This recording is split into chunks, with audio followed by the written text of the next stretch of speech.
Hi, and welcome to Ward 13. We're going to have a discussion about Donald John Trump, our favorite president. Does he still saying he's President T, Jeff Kassel? Does he call himself T? I don't know. I haven't. He did for a while. We have an empty seat next to you. That's going to be. Does he have an honorific title, Jim O'Connell? I don't know.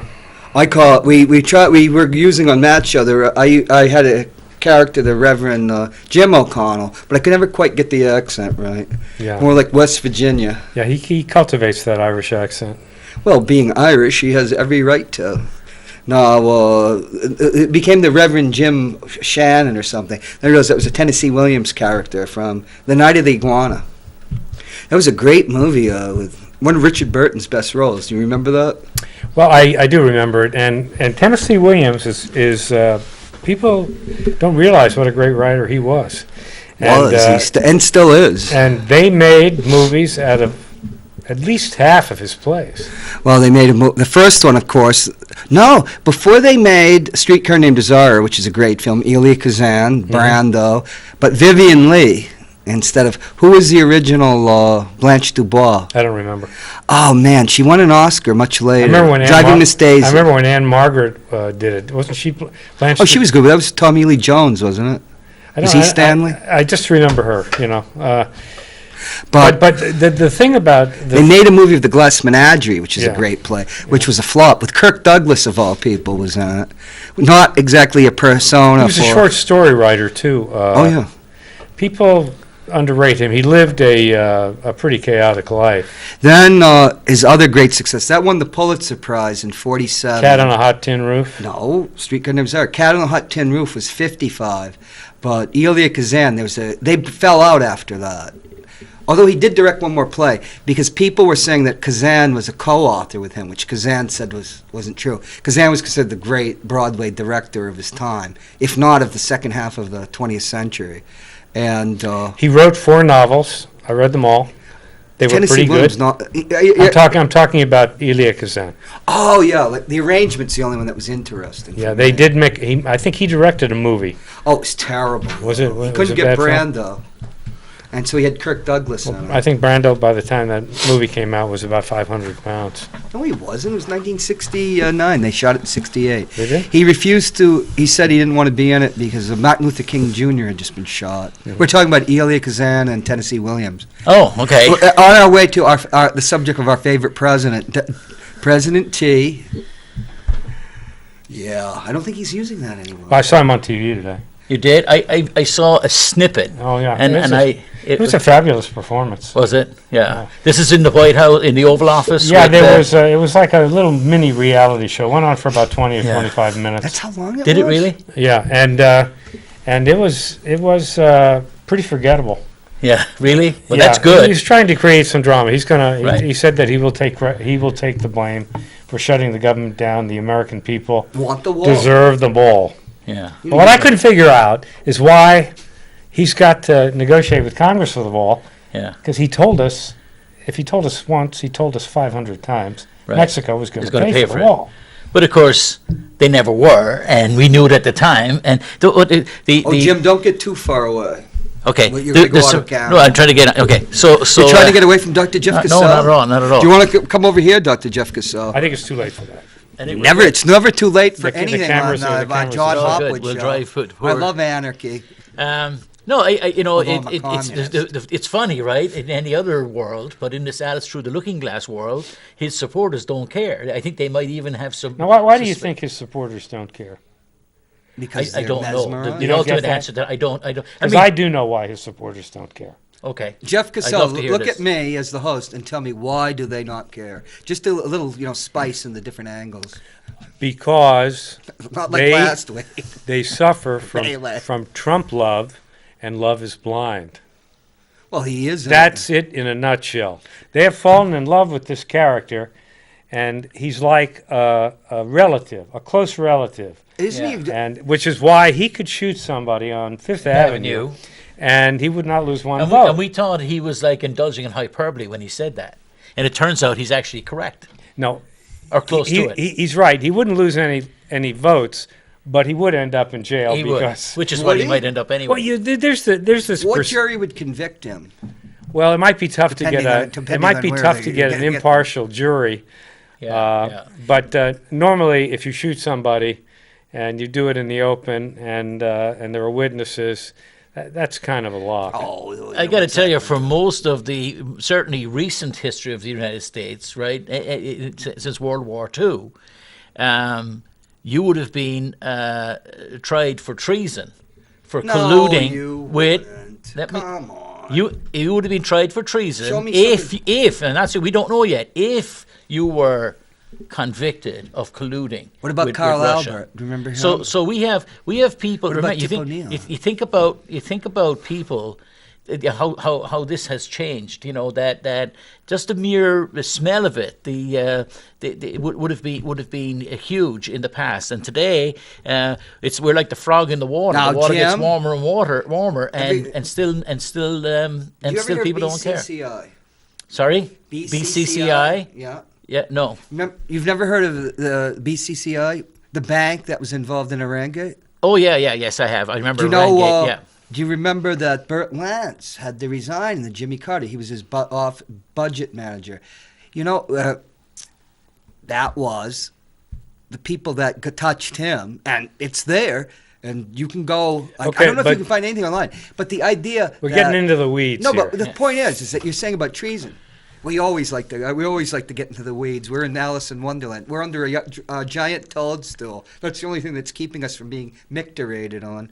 But you're talking about that, but that's Carl Albert. They had the Korean CIA bribed the people around him. If not, he was the Speaker of the House, and Nixon was going to cut the troops in Korea. Can I and then Tip O'Neill had his. Can I interject a minute? Just a minute. But the thing with Burt Lance was that was Saudi money. All right, so I dislike, with all respect, I dislike the comparative sort of, they all do ill kind of thing. This was the Trump. This was the Trump comment when asked about Mr. Putin and being charged with Mr. Putin, and he said, you're telling me he said about his own country, right, that well, we do lots of bad things too. Now, if you want to go through history, of course, bad things were done by the United States. You can't claim they weren't. You're talking about treason over in economic relations, and I'm not. You're talking like other countries don't influence American elections. Well, so let me be clear. Let me be clear about what I am saying. I remember Watergate very well. Let me be clear about it. Nobody yet knows the truth of whether President Trump was just incompetent and surrounded by a bunch of incompetents who were doing stupid things in their discussions with Russians. We don't know if that's the case, or whether he was on the other extreme, which we also don't know, that he was consciously engaging in treasonous behavior, in colluding with Russia to cause damage to the United States for his own aggrandizement. And other countries. So we don't know that, and it may not. We all would hope it's not true, and we may never get there. But we actually don't know. Dr. Jeff Kassel, I bet we do know, but you're just not going to see all the stuff. Well, Dr. Jeff Kassel, let me ask you a question. Okay. Do you really think you can bribe Putin, who might arguably be the richest man in the world? His dacha is worth well over $100 million. Nobody knows how much he's worth. One of the reasons he got to power was what we would vulgarly call the KGB. Boy, they socked away a lot of dough in Liechtenstein and our good place, Switzerland. I think you make the point well that money wouldn't be the thing that he's looking for. But we're not talking. Influence. I don't think money matters. But here's the funny thing, Jim. And when Matt was on the show, the ambassador to Russia said, "Oh, I just met his son and his son-in-law." They put all this stuff right out in the open. It's almost like catch me. It's not. It's just so crazy. And then the press, it was in the press. And I remember, because, that's the thing I care about, Soviet Union, Russia. Yeah. And we brought that up. It's almost like the Soviets and the Russians always could do so much with so little. And they just are doing a little. It's just, of course, what he does is unconscionable. They can't even run their own country. And Nixon tried They have almost no economy. They get just the oil. And that's it. Obama. It's oil and gas and military equipment. With the aid of the Saudis, the other crown prince, they had Putin so bottled up. They really did. The Russian economy was virtual collapse. Yeah, so it's the by same time of size as Italy, or 2016. smaller than Italy, right? Which is the 2016. It was virtually collapsed. It's a kleptocracy. It's not run beyond on the kleptocracy. It's not run on any economic principles. The money is just stolen. Right. Yep. But getting back to Trump and Let's talk about our American getting back to Trump and kleptocrats. treason. If you are acting on behalf of a hostile foreign power like Russia, and you're trying to, it's not hostile. for example, reduce sanctions, as Trump said that he would like to do when he was questioned by that Russian that got Right. elected, Butina was her name or something Yes, like yes. that.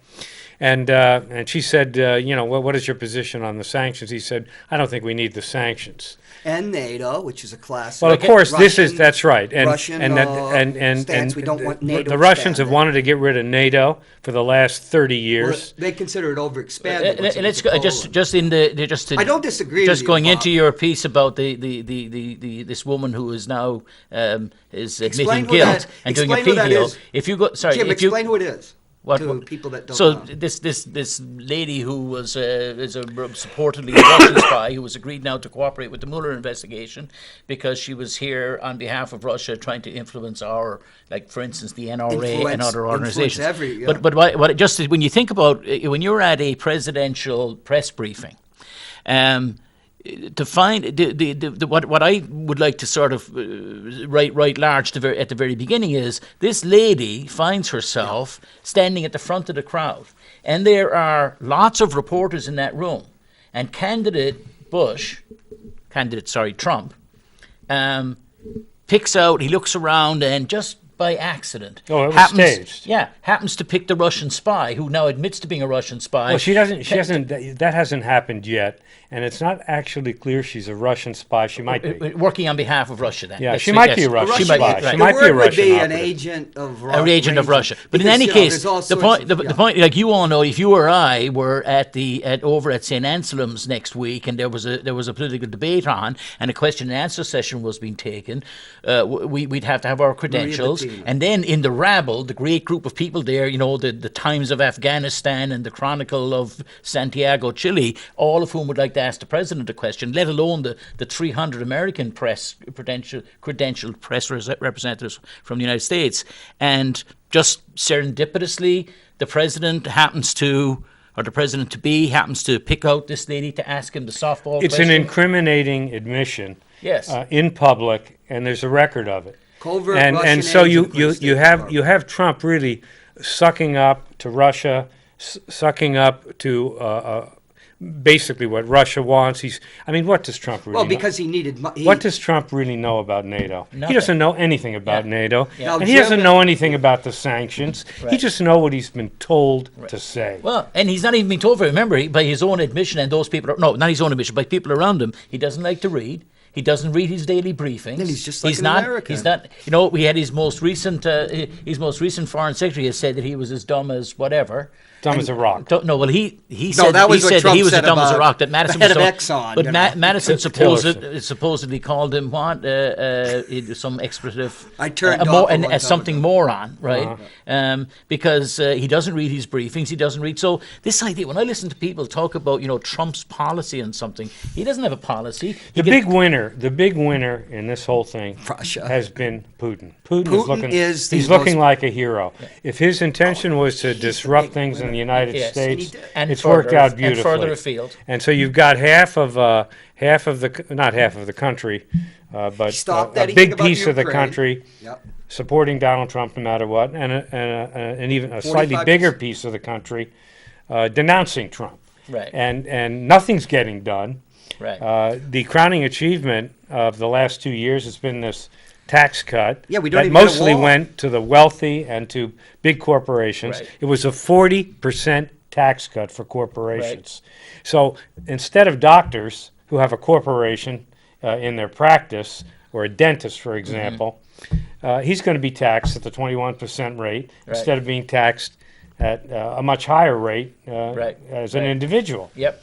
And we already had 50% of American corporations not paying income taxes. I don't know. I don't know what the But of exact. course- I don't know what the exact number is. Right, but you're right. This is $1.5 to $2 trillion, depending on who you read and where you read it. Being given, and most what have these corporations done with this money? But you don't care what things cost, Jim. Yeah, I care a lot about what things cost. Do you? Do you really Yes, care? I do, of course. Because You don't like to go into heavy debt? You keep saying in this town we've got to have more money in education. Okay, we're talking Oh about yeah, Trump. no, I do absolutely say that we do But, need to spend more we're on not education. going into But, you know, that could be a debate between you two. it's all No, about- no, Because he says I want to stay on the money. Yes, We're gonna talk so about cost, Trump. Yeah, it's cost. So cost is all about value, right? You know, something is costly if the value you're receiving. We're in not return from it talking. We're going is back to not- Trump. is Okay. No, I'm taking it back to Trump. Okay, good. Okay. So, Trump but was- I do worry Now, about cost. under- In my opinion, Jim, the Russians did influence the election. And they went right, and WikiLeaks did too. You know, they were going into the Ecuadorian embassy, Right. which, and it's so amazing that Julian Assange, he didn't drop anything on the Republicans or him. It was just strictly the Hillary Clinton and crew, and it's almost like, you could see it happening, and then the people that were saying that, oh, he's a great hero, a song and all that, and you're just exaggerating. But it's almost like, it's like on demand. We need this, and he would go get it. But And I don't who's gonna get understand. it? I don't understand the response of the Republican Party to this, because I that- think there's a safe play for people in Congress right now. You right? can't- What's the safe place? The safe play for people, for senators and people. Where's the safe place for Republicans? I would say the safe play is to say, look, Mueller will continue with his investigation, and we fully support the rule of law and democracy, he's blah a blah blah. Republican. Right? We haven't seen anything yet that rises to the level. We get more concerned as things increase, but we think this is a witch hunt on behalf of. The Democratic Party don't like it because they lost the election. I don't believe this. I'm saying this is what I would say. That's what they do say. However, but the difference, what they should be saying is that if it turns out to be true, that a part or most or some of what's being claimed by these, what we think are wrong Democrats, if we ever find out this is true, no one's coming after this corrupt individual and his family faster than I and the other members of the Republican leadership Why in would the they Senate. do that? No, but because you politically you can say, there's a bunch of jealous people who are making claims that are not always substantiated. It's not clear. They're trying to read things in. We don't know. Have patience. We're the grown-ups in the room. We will do the right thing. We are the Republican Party. We're the party of. They can't say those things. Of what? Well, they can't say fiscal rectitude anymore. which I was gonna Dixiecrat. say. No, they Party. can't say it because any of the Republicans that said something like that lost in the last Yeah, election. they'd be lynched. Because you're Mia Love in underestimating. Utah. You're underestimating the reaction. numerical reality of the Trumpistas, the Trump supporters. The reactionary. No, that's a good And point. that's They- basically 80% of the Republican Party. They and, drive the narrative. And Right. I hate that word. But Everybody it's uses true. that word. But narrative. I'm it's sick of it. actually Yeah, yeah. true. But you see, narrative, if they narrative strategy. they can't tell the truth, and I mean let's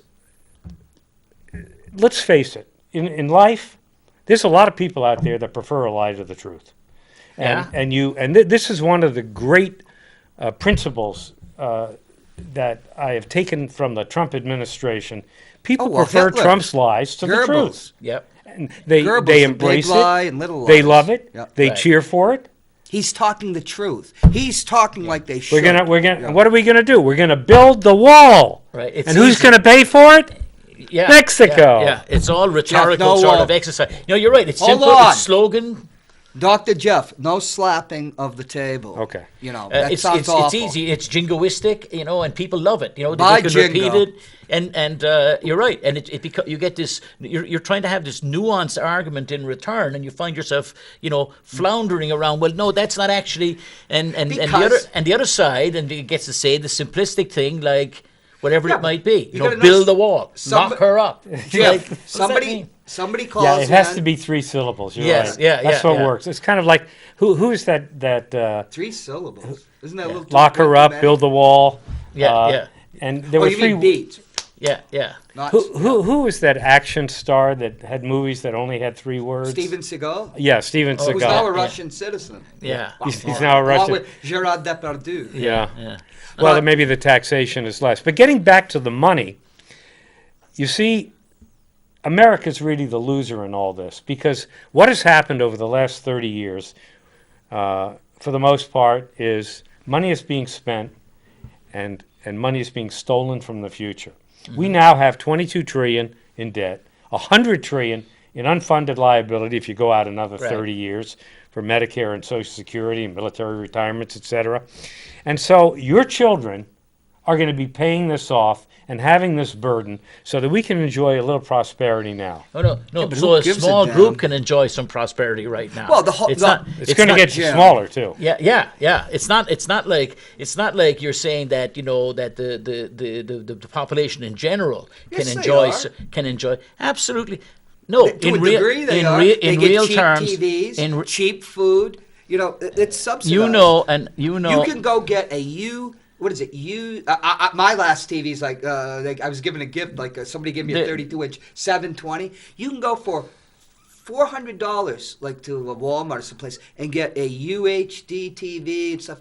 It's just the consumer culture we live in, which people are obsessed with consumer goods. And you grew up in the same era. 37 million Americans are living in poverty. 16 million American children are going to bed tonight. 16 million children are going to bed tonight in America without enough food to eat. They have a cell phone. Million. No, you're not right. A UHD TV. I don't think you're just so. not. You're incorrect. I don't think the hunger. Oh yeah, you want to come down with me to the? I'm on welfare and everything. Everybody's got a cell phone. Yeah, but you have subsidized consumption.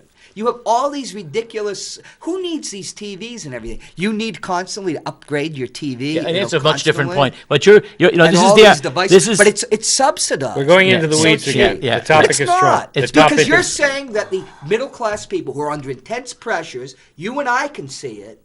We have $15 trillion in consumer debt. We haven't had savings in over 20 years. People buy all these stuff. And think about a mortgage. It used to be you could only afford 2.5 times what you made. That was thrown out a long time ago. I can tell you the people working in service jobs in America and where the minimum wage here in New Hampshire is $7.25, those people know nothing about trillions of dollars in debt. They don't have any debt other than payday loans that they're paying back at 1,000%. Which Donna Susie championed, the new head of the Senate. 36% is credit card debt in the state of New Hampshire, right? Right. That's credit card debt. Payday loans are in the hundreds and hundreds of percent. Right? I thought Donna got them limited to 36%. No, 36% would be a dream. Per annum? I thought she did get that. Absolutely not. 36% is what the APR is on credit cards. We're drifting from the topic. No, because it's not just businesses and everything. There are a lot of people, middle class, are living in a bubble. I'm going to go back. And there's a lot of anxiety. Dr. Joe, you were saying what you talked about. You started off by saying the one accomplishment, or whatever you want to call that. What was that? Was the tax cut. Right? Which is very dangerous. I believe it's very dangerous. The tax cut is dangerous, and on top of that, there were increases in other kinds of spending, and the Democrats tacked on their share of it. Mm-hmm. And if you remember, during the Obama years, there was overkill in terms of spending. Money we did not have. It was because they were so fearful of another Great Depression that they just threw everything at the wall. That's not true.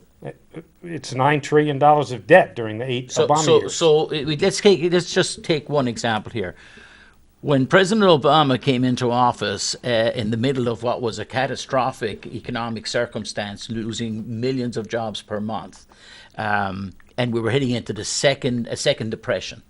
There was a risk of that. There was, and there was more than a risk. And so the system of payments was about to collapse. And so people, it was the thought was amongst economists that we needed an impetus. We needed call it a bailout, call it whatever you want. That the government needed to step in and where the private market was. That was the $780 billion, wasn't it? Right. No, it was much more than that. So it turned out to be much more than that. But there's the bailout, and then there was the like priming the pump. So, yeah, that's and you right. could argue about where it went. So the point is that didn't amount to $1.5 trillion, right? So in the face of an economy that was teetering over, if you're talking about total government borrowing over the period of the Obama presidency, during 4 of the initial Obama years, and the collapse was not his fault. Right. But he got stuck with it because he took over right in the middle of the thing, and for 4 years we had shortfalls, deficits of over $1 trillion. Right. 4 solid years of it. Yes. Now we eventually climbed out of that, but I think they probably spent too much in trying to rescue the economy. And I would differ with you in this regard, just because I think when I want to compare the two things, not the total like the current budget deficit and how that increased over time and it was large, etc. I'm talking about simply the stimulus, right? That if you Republicans in the United States would not agree to a stimulus package in 2009 and 10. And at that time, in the face of the atrociousness that millions of people losing their jobs, industries collapsing, structural things changing within the American business and manufacturing world, and their answer was, the original thought was a $1.6 trillion stimulus package, and a battle went on in Congress. We eventually ended up with an $800 billion stimulus package. It was TARP. Yeah, yes, but I understand. But there was a bailout for the auto companies. Yes, that's part of the $800 billion. But 787 at the time of passage, revised to 831. Right. So over 10 years. But it was battled down, right? Right. My point is that Republicans were saying we can't do this. My point is, who's paying for it, Jim? Well, let's deal with that in 1 second. Just the first point I want to make is this. You can't have all the time. No, but I don't want it. But I want to make the point that in the face of a not just a recession but a new depression, right? We had people who were claiming, fiscal responsibility, etc. We can't do this. We can't borrow from the future. And less than 10 years later, we have the same people telling us that they have no problem spending twice the stimulus money and giving it to the richest 0.01 or 2%. Well, they create jobs, Jim. They're the job creators. They're not. Well, that's nomenclature. They need to. They have sons. It's also. They have sons and daughters, nephews, and other people that need good jobs as an investment banker. That the truth doesn't matter anymore. Right. The only thing that matters is what you believe and what you feel, and that, excuse the pun, right, trumps facts. It trumps truth. So is this like the 1920s? In Washington, a chief executive, a senator can spew any nonsense they want, as long as it conforms with this imaginary reality that's conjured up by a political party, whether it's the party of welfare, which you seem to like so much, or the party of warfare. I like it too. And that Democratic Party, they vote for plenty of war too. Well, nobody votes for it anymore. They just allow it to happen. What it's doing, it's impoverishing you, me, your children, and your grandchildren. Because this debt is going to fall on them. Let me ask you a question. Let me ask you a question. What did the United States pay last year in interest on the federal debts? I thought we were talking about Just give me a ballpark. I think it was $500 billion. You're right. You do know that number. It was $500 billion. My God, I got it. Everybody take note of that, please. That I got and over the next 4 years, as interest rates increase, it's going to 730. We're going to have to add, we're talking about Trump. Yeah. It's going to 900 We're going to be talking about Trump. Under Trump. Right. 900 billion. Right. And no one is complaining. I watched this last election. I watched all these Senate races. I watched the House races. I watched Trump's speeches as he ran around to try to promote his Republican candidates. And I didn't hear anybody talking about this. Right. I didn't hear anybody explaining how we're going to deal with the national debt and all the other debts that are off balance sheet. But if you announce tomorrow, if you were a politician in the United States and you looked at, say, poverty in the United States, or you looked at, whatever it may be, or looked at education, special education funded at 17% by the federal government. Well, originally the proposal was a special education would be funded at 40%. But let's say you were a very brave politician and you got elected into this Congress, and you go into Congress, a Democratic Congress now, and you walk down from the state of New Hampshire and you say, it is not right that the federal government is only funding special education at 17%. We need to increase it by 10%. And where's that money coming from, Jim? Before we go to where it's coming from, let's say you were to say that. All of a sudden, I can tell you. You'd have to relate it to national defense. The people who have said nothing all along because they're fine with the top 1% getting the money and borrowing for that. But if you ever said, we need to put money into special education, oh my God, you'll have fiscal rectitude, we can't afford to do it, we got to do it right. So it seems to me the hypocrisy of so-called conservatives in the United States around this topic, when they sit here, and I agree with you 100% about borrowing this money from our grandchildren and great-grandchildren, it will have to be paid. But borrowing this to give it to the kleptocracy that exists in the United States today, And yet the public, the average Joe Blow on the street, whose kids are going to have to pay this, seems to be perfectly fine with it. And my friends, my Republican friends, many of whom I probably have more Republican friends than I have anything else. Because you live in Manchester? No, just because I just happen to know a lot of people who are Republicans and who are good friends of mine. And I took them at their word for years that the reason why we couldn't, have smaller class sizes in Manchester, or we couldn't, whatever it might be, the reason was because we can't afford it. And we're going to have to do the best we can with the money we have. We'll drive out costs. We'll try and find more efficient ways to do it. We cannot borrow money to do any of it, Jim, because it can't be done. But when it comes to their time to borrow money to give to the wealthiest 1%, they'll borrow $1.5 billion of my kids' money. That's their clientele. That decision was made by basically a handful of people who really don't give a damn about the United States. I agree. Yes, that's a good point. And the truth is, I agree with you. When you get to that level of government, it's a whole new world out there. And we are not getting the political leadership that we need in this country, and that is actually true. We have Donald Trump to thank for that, because no one can illustrate that better than the last 2 years under Donald Trump.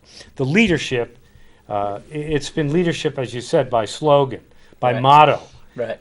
And the real problems in this country, and I don't believe education is one of the real problems.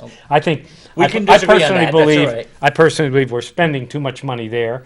I think we're spending too much money on the educational industrial complex, the military industrial complex, the healthcare industrial complex. Right. There's too much money being spent, and this country, if it's to survive, the real danger, the national security risk in America is insolvency. And you see insolvency now happening in many countries. They're going down. Venezuela, Argentina, Greece. Italy's in terrible shape. Their banks are basically not lending any money. They don't have any money. And this game that we're playing here in the United States, borrowing trillions, that's also going on in Europe. And it's going on even worse in Japan. Japan is the model. And in Japan, debt to GDP is over 250%. It's about 105 or 110% here. But there has been no growth in Japan for the last 10 years. More than that. That goes back to the 90s. However, if zero interest rates worked, Japan would be the best economy in the world. Right, but if you look at the distribution of income and wealth in Japan, as an example, and you compare that to the United States, if you compare life expectancy for Japan and the United States, if you compare child and infant survival rates between Japan and the United States, if you compare healthcare costs per person or per incident or per lifetime between Japan and the United States, we're way out on a limb on all of those things. So at least, even if that were true about, and not saying it's not, but because Japan has suffered for long term with even deflation, but certainly with they did have deflation. With no growth. Remember, they did 10 years right through the 1980s. That's what they were 90s. worried about in 2009. But the point is the distribution of wealth across Japan is much more equitable than it is in the United States. That may be. There was a survey done. That may be. I don't really care about those things. Well, I do, because I think it's all about equity and fairness. When somebody starts talking about equality, liberty, freedom, when they start using buzzwords like show that, me the money. I go to sleep. Yeah, show me the money. Yeah, I look at the money, and I know that things fail when you run out of money. And the United States has That's true, folks. The United States has this Ponzi scheme going on. That's exactly true. And Japan's got it too. Okay, let's redo that. Now, it is a Ponzi scheme. I've said that since the 90s when I was doing all these financial articles. But the point is, it was always a thing that since the dollar, since Bretton Woods, took over from pound sterling as the currency, who could collect on the United States? But I think we're seeing, particularly like the Chinese, and Jim, you've been following this. Russia's the weak man of all this, but Putin's always like talking about an alliance with China, which probably never happened. But at the ASEAN, they did have their first combined defense games, China and Russia, past year. The ASEAN conference, where Trump didn't go, and Pence was there, and he faced on the Chinese, and then Putin too, and that pissed off the guy in the White House, and you get all that stuff but the point that he wasn't there was great repercussions of that. Like what? Like what? People are seeing that you can go without the United States. Well, I mean, that's Yeah, without the dollar being because they tried to do that. This is Putin's with plan. the euro, but the euro Right. never established itself because probably what happened in 2009 as a reserve currency. Because remember Putin before he became like this pariah and we controlled 40% of the energy into Europe, they were talking about the euro becoming an alternative currency to the dollar. But it's fine if you have a Ponzi scheme and you're like the Godfather and you control everything. What if we truly have a multipolar world or an economy? Well, when you talk about issues like this, and you talk about the threat to that seems to be the real United issue. States being financial and etc. Yes, I can see that. I also though look at the world that was constructed post World War II. Right. The international political body politic organizations, IMF, from everything World from Bank, the UN, GATT, IMF, World Bank, trade. all of that, right? That was created with an American, not just a finger on the weighing scales, but with head of the with World American Bank, control. head of the IMF. It's worse than that, Jim. But that is being dismantled in just as we speak. Not right? really, not really. I don't The judge. U.S. dollar is still the international reserve Yes, currency. it is. No. But you see, you almost stumbled on something that was really important about 5 minutes So ago. the rest wasn't. You almost did. And Enlighten what that me. was is that a huge, you didn't quite, you almost said, is that all that tax cut, all the extra money that went to the wealthy, that went to corporations, that are by and large doing pretty well. Right. Better than the rest of us. And they're multinational. That money corporations, was anyway. borrowed, Jim. Yes. It was borrowed money. For nothing. So we For borrowed zero, money right? to shovel more cash at people that were already billionaires. If I didn't say that, I thought that could be inferred. I mean, we know it was borrowed money. Yeah, well, sometimes you gotta actually drive it home. make the point. So with, we borrowed with $1.5 trillion with fewer words, and you don't hog all the airtime. Okay. Okay. Yeah. Now, We don't have the. what is the gall. legacy of Donald Trump? I don't know. Stormy Daniels has to cough up $293K. Yeah, I don't think that's going to be happening. But I hope her book. She sold. coughs up something. It won't There'll be be a lot of 293K. Okay, Jim. No. So Stormy Daniels served her purpose. Stormy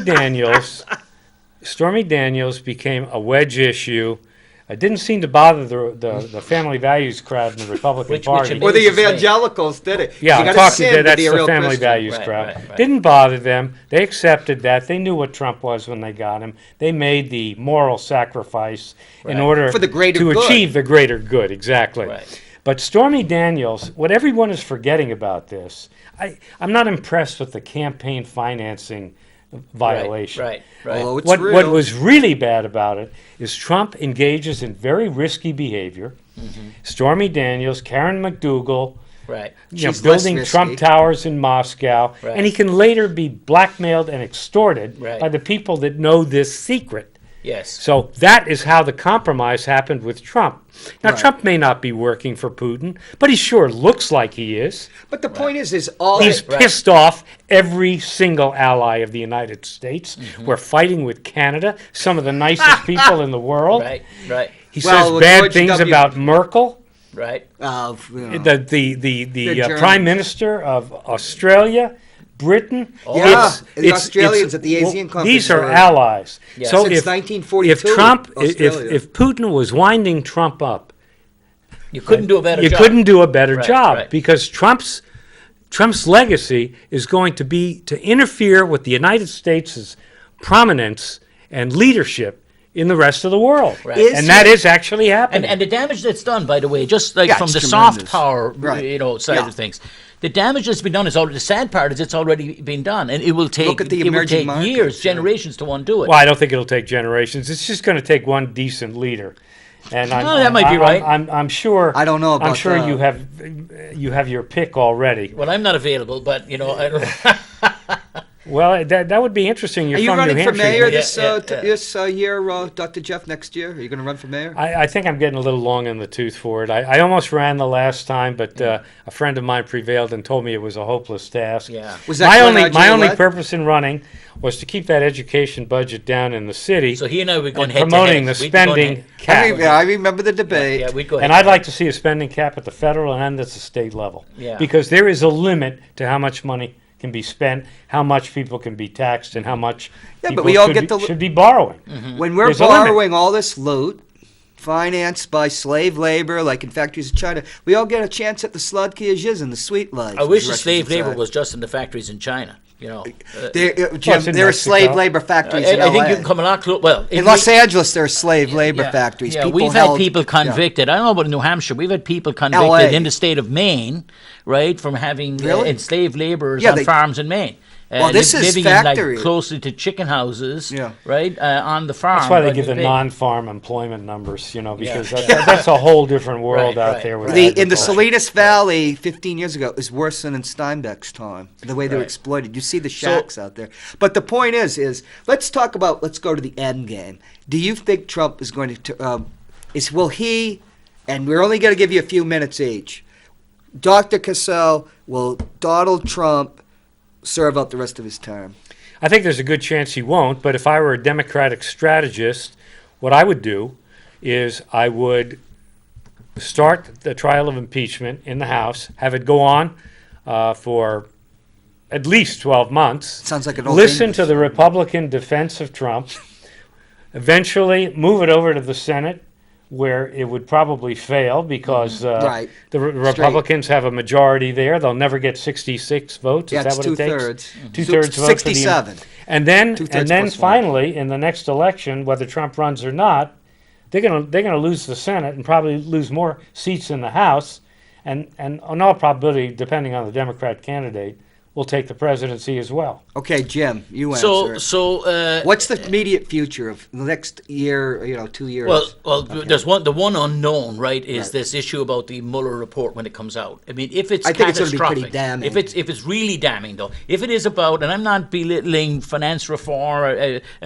electoral finance reform, and all the rest of it, but if all of that is not going to drive the needle. You know, that'll be seen as, he didn't know, he's not a conventional guy. So that's not going to matter. What would matter is if there's actually a demonstrable and believable proof. A tape. Yes, a tape of, that kind of thing. That smoking gun. Not just smoking, but with bullets flying out of it. I think we've had plenty of smoking guns. You need a smoking Gatling gun. Absent that, I think I don't see the current set of Republicans in the House and in the Senate taking any real action. And I don't see, no matter how much political sense it might make for Democrats to do as you wish, I think they'd be afraid of being placed in the bucket of just being whiners and cribbers, and so therefore that doesn't go. And therefore, I think the chances are that he does last the full term. Okay. And lastly, and then the Democrats might even be smart to have him stay there. That's right. Rather than have this, they need the foil. Self-righteous, holy man coming in from the side who never did anything wrong in his life, Mr. Pence. He's much more dangerous because he's a very bright guy. He is. Okay, yes, he is. He hides it really well. He's a camouflage. No, he's not. When he was in the House, he was very bright. Okay, what about the economy? Will there be recession next year, Jim? And could the recession take Trump out? So I'm not, so if the stock market goes, if you look at the talking heads on advising, financial advisors, Charles Schwab, and does all he those have guys, any left? Those guys, no, but they are predicting based on the technicals. Yes. So this is structural issues in our market and stuff. They're saying that so there's a correction that next year will be a 10% plus, 10% minus correction next year. So they could go either way within 10 cents, which was overdue in the stock market, but. But people are coalescing on this number of a 20% reduction in the stock market. Would that be catastrophic? In the next, no. It won't? Because it was overpriced to begin with. That's right. Right. But not only that, it's still 25,000. The stock market is not the economy. The stock market is where the more wealthy people have their money. Well, and when wealthy people get a tax cut, they put their money in the stock market. GM stock was up 6% when they announced 15,000 employees are being fired. Right? So you're absolutely right.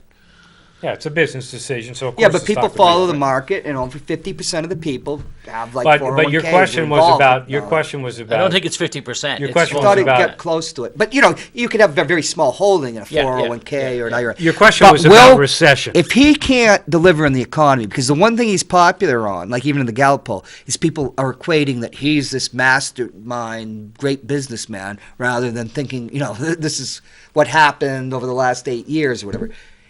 If he really screws up the economy, I'll just say what I was taught when I was at Boston University. Was a guy from the Belgian CIA. And he told us about Idi Amin, all the depravities he did, the insulting of the United States, Britain, and Israel, who had been as long as he could get the cocoa out. Right. Bread on the Everything, table. he could do anything he wanted. When the cocoa could no longer come out, all of a sudden they got the Tanzanian army coming in and throwing them out. If he can't deliver on the economy, because you're saying like a 20% correction in the stock market, because it's not going to affect everybody. Because it's not what things are so different from when I went to university, and even up to like 15 years ago, because everything being driven by you have an inflated stock market. For example, what should it be? 16,000? Oh, I don't know. 20? I don't know what the number should be. It's the last 40 years of borrowed money that have ended up in the stock market. Yeah. Well, And the prosperity that we've had for the last 30 years in the United States is largely the result of borrowing trillions of dollars to finance prosperity by stealing it from the future. Well, That's what's happened. I know. And let me just he's not a contradict you Keynesian. there. I don't believe he's that not a that's- Keynesian. I don't believe that that's the case. When you look at the accumulation of wealth in the United States, and we've had real benefits from the advent of technology.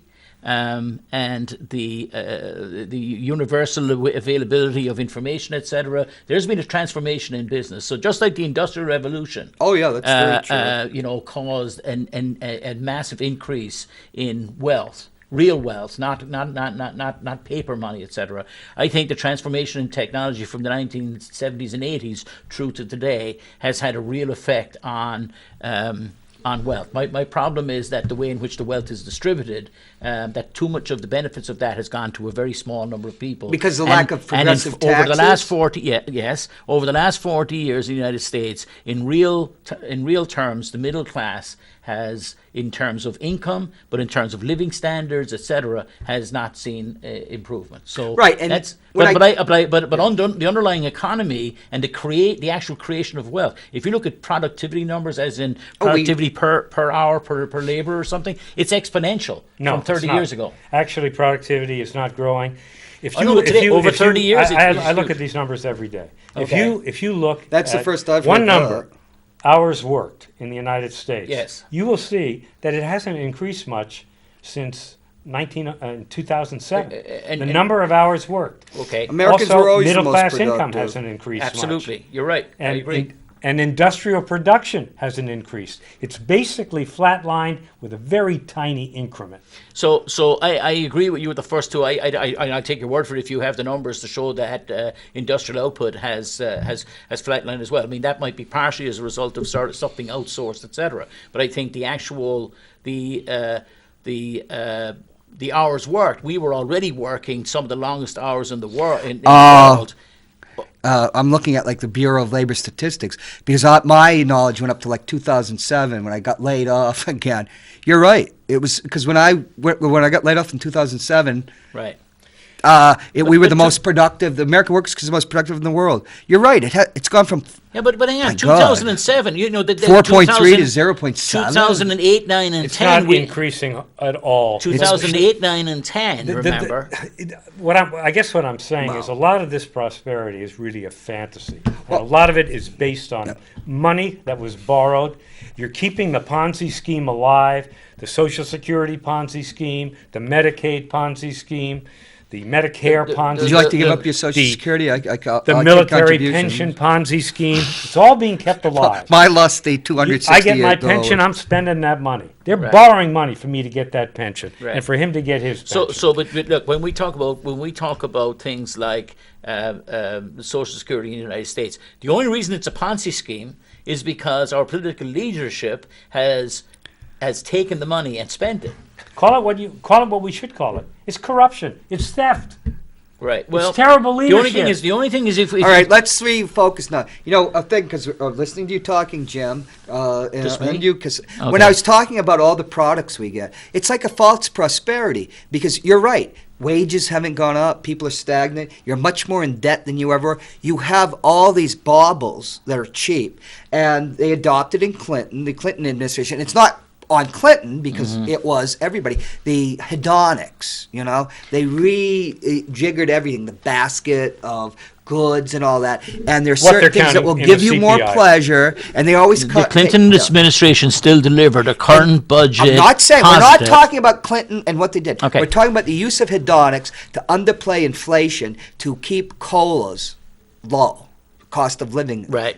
Because if you use the old up into the mid, if the claim. No, I'm not saying it's Clinton himself. No, I'm it talking doesn't matter. about it is a way to control inflation. Just so you know, I'm not married to the Clintons, I know, the Gores, and I'm I'm not criticizing the Bill Kennedys, the Bushes, any of them. Those were the good years for me. They don't pay me. I haven't got a single check from any of them. They were the good years, and even if I did, it would take more than the point is, it would take a very big one. It's like a fake prosperity because people. I don't agree with that. I think that economics. Most people are a $2,000 bill in America away from like a disaster. $2,000 bill? They don't have the it's nothing like $2,000 bill. It's $2,000 will put you. Most people. The figures that I last saw were from this year, and most people are $400. That a bill greater than $400 is more than what people can afford to pay. Probably. No, it's $400. It's 400 will wipe me out. $400. We only got 5 minutes. It's expensive to live in the United States, and that.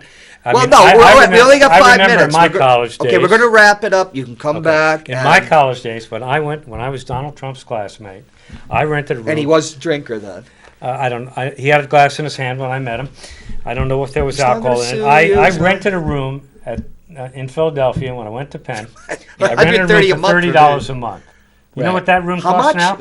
2,000. How much? No, not 2,000, but it was kind of a rundown area of West Philadelphia. Boston. I lived in a room for $130 a month on Beacon Hill. Boston is the 7th most expensive real estate in the world, and it's the 7th most dynamic economy in the world. And we live in a city 50 miles exactly. 55 miles. Yeah, that prosperity hasn't drifted northward. No, because at one point we had public representatives in New Hampshire who wanted to put signs up, to tell people that they were leaving like loser Massachusetts and entering the great kingdom of New Hampshire. Don't come in. I have a theory that, but for New Hampshire's, proximity to Massachusetts, which isn't taken advantage of, like let's say Seattle was of the Silicon Valley, and which was farther away, and then Portland, Oregon, and Seattle, and then later like Nevada where it spills over.